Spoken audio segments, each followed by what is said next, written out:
because there's been a massive failure to launch in the UK for AD plants. You know, there are announcements galore. There are people who have ambitions for thousands of plants to be built. And yet the reality is, across the UK, we've perhaps got 30 farm plants, of whom perhaps 10 plants handle food waste. And that's against an ambition of perhaps 2,000 farm plants, and with an expectation of 250 being big commercial centralised AD plants. Why aren't these plants being built? Many people say it's because the money isn't available. Across the country, there are hundreds of developers with thousands of plants which have been schemed, which have been planned, but the money hasn't met them. The dating exercise has gone wrong somewhere. In order to build out the plants that we're planning, that we'd expect, perhaps those 2,000 plants, at the scale and the cost of delivering real plants, including the supply chain stuff that happens around them, we're talking about deploying something between 15 and 40 billion pounds for AD infrastructure in the UK. An awful lot of money is available. I'm sure you've all come across funds who've got £500 million available for deploying in renewable energy projects. And perhaps not, I haven't perhaps seen 15 billion, but there are a number of £billion available in various forms of venture funding and bank funding that could be available if the projects suit them. But the matchmaking doesn't seem to be going right, and that the funds aren't falling in love with the projects and going off to consummate a deal. But in that sort of, it's going to be an awful metaphor. I'll see how long we can keep going. What's a good-looking project? You know, what constitutes a hot find? Well, any bank is going to look for, any fund is going to look for a project in which they are going to make money. That's what they exist for. They don't exist to say no, they exist to say yes into a project which they think is going to be viable.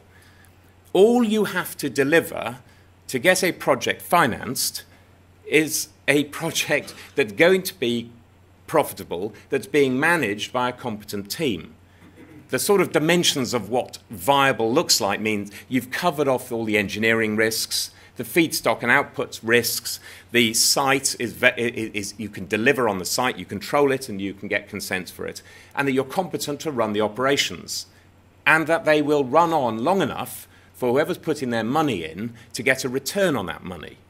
And that's all that they're looking for. And they are desperate to do deals because they have these pension funds have delivered huge amounts of money that are available to be invested. And there's naff all else for the funds to be doing at the moment. So you're an exciting sector which should be able to close deals as long as you can produce a well-behaved project. We'll look at some of the details, the specifics that we've seen funds ask, the specific questions, which might be a surprise a little later. But what are these funds? You know, what are they looking for? If it's got to be profitable, they've got to return to their investors the sort of amount of money that they promised when they went round raising their fund. And there are a number of sources of capital that people are using for AD plants in the UK. There are grants. Now, they're increasingly scarce, but they really do cost real money to raise. If you're trying to raise a grant, either through your own time or through agents' times, you're going to spend 50 grand plus raising and getting that money in. And it comes with its own risk.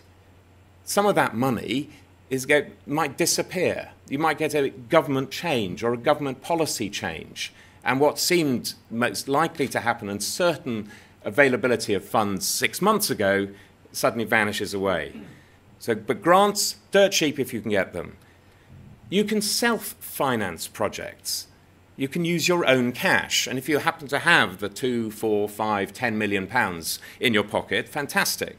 But consider that there are other places you might want to put that money. And you've got to ask the same questions of the project of, is it going to give you a return as good as doing something else with it? Because if it isn't, then you, like every other fund, should put your money somewhere else. And one of the models on this is, if you've got a business and you're coming up with this project and you love it and you're giving your career and taking all sorts of personal risks in developing it, then you're taking a lot of risk on that project already. If you are prepared to invest in it, test your wisdom.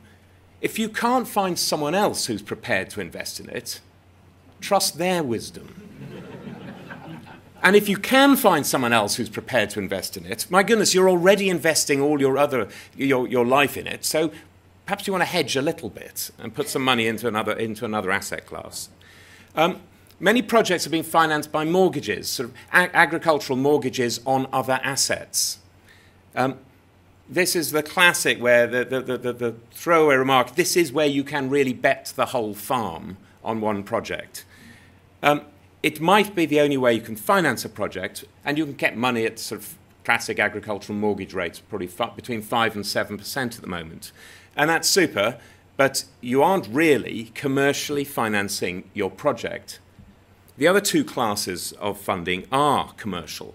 Venture finance, whether that's through a private equity fund or whether it's through a venture capital fund or perhaps the lower cost venture capital trusts, these are funds that are ready to do speculative deals, to take some risk.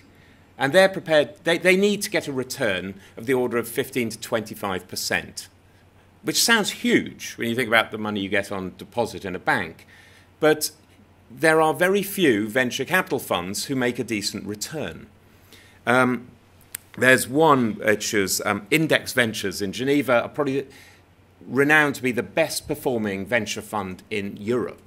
They invested in MySQL, if you're into techie funds, and into Skype. And no one touches them. They're privately held, so you can't really see the numbers. But they just about squeaked 15% on the fund that, over its life, on the fund that went into Skype. So whilst their targets for individual projects are very high, they average out with an awful lot of projects which don't succeed. And that's why the nature of their business is speculative.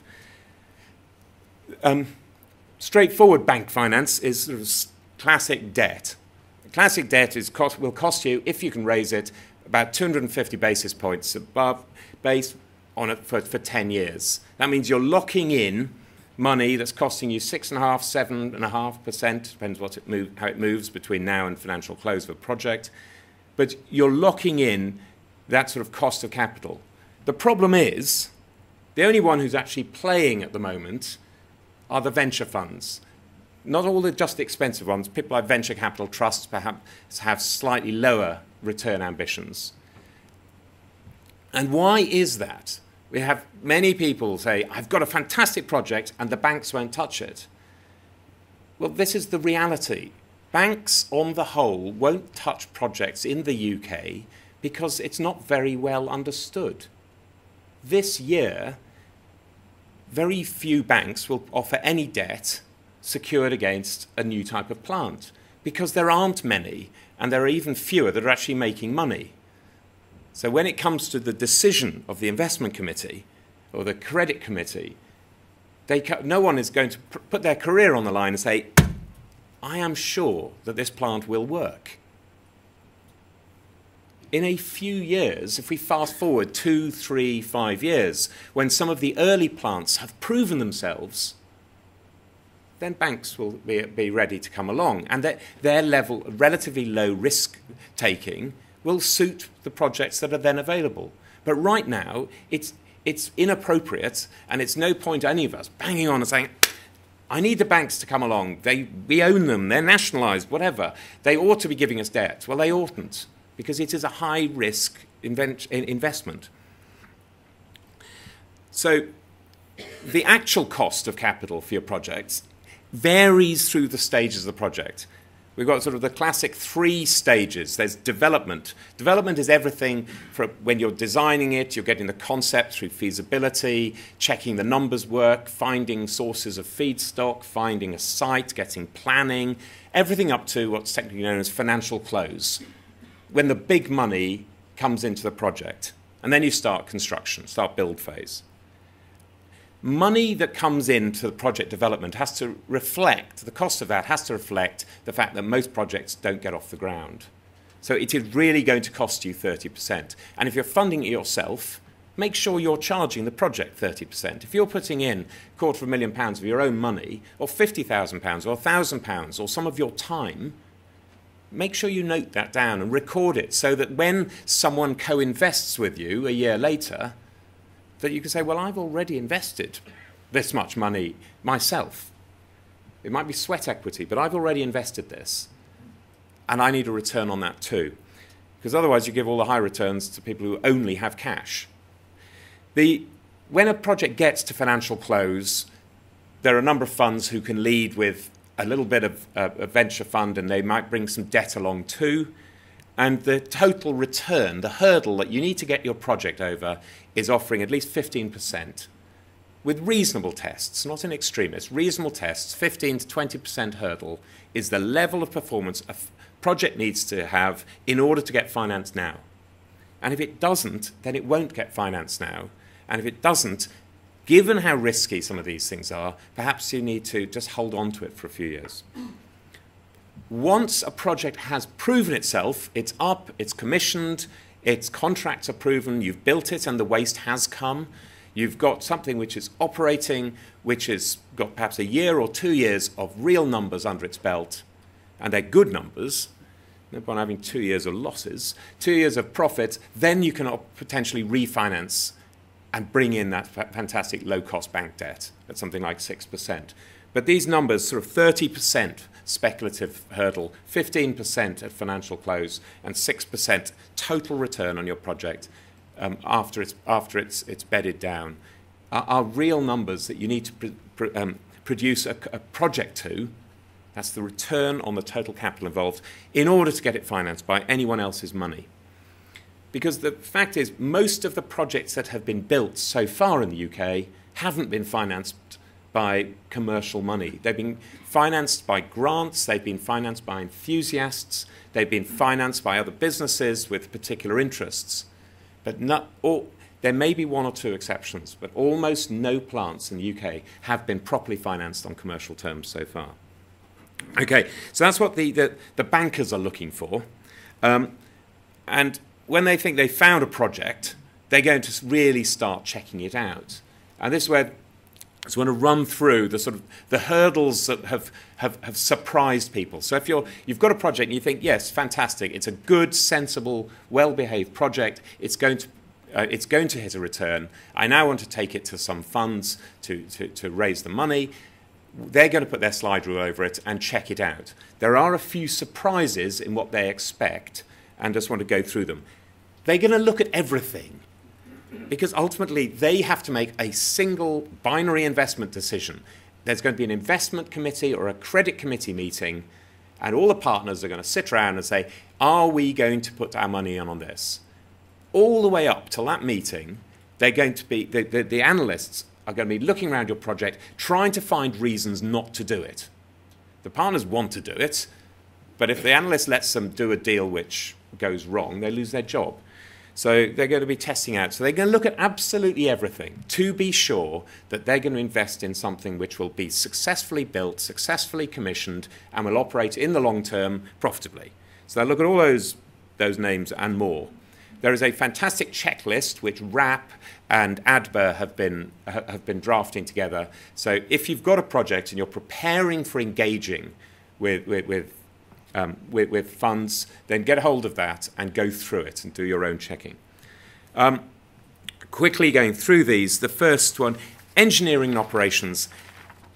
A plant which isn't a research vehicle can't have technology risk. We've got to know that there is no uncontrolled risk in this project, either that the technology operates, that if you're buying a DTEC, that it has proven itself in the UK on the exact feedstock mix that you're going to put in it. There is a huge difference, and there are plants which have done the hard yards of learning the difference between putting in maize and slurry and commercial food waste. So is the technology suitable, and can it be proven to be suitable? more than just the technology. There's a lot more to a plant than the process technology. There's a huge amount of civil and structural works, the whole infrastructure piece. Those have